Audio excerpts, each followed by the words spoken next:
Hello everyone, today I'll show you how to swap pages in a PDF file using Foxit PDF Editor.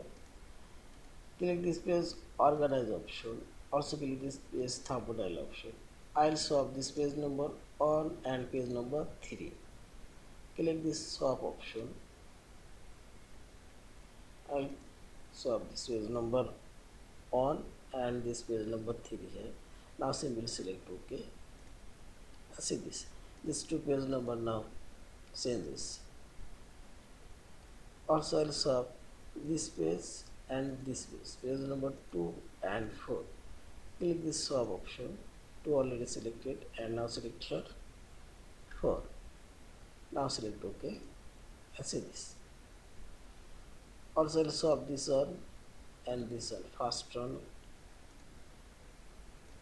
page 1 and 5. Now select OK and see this. In this way we can swap 8 pages. Yeah.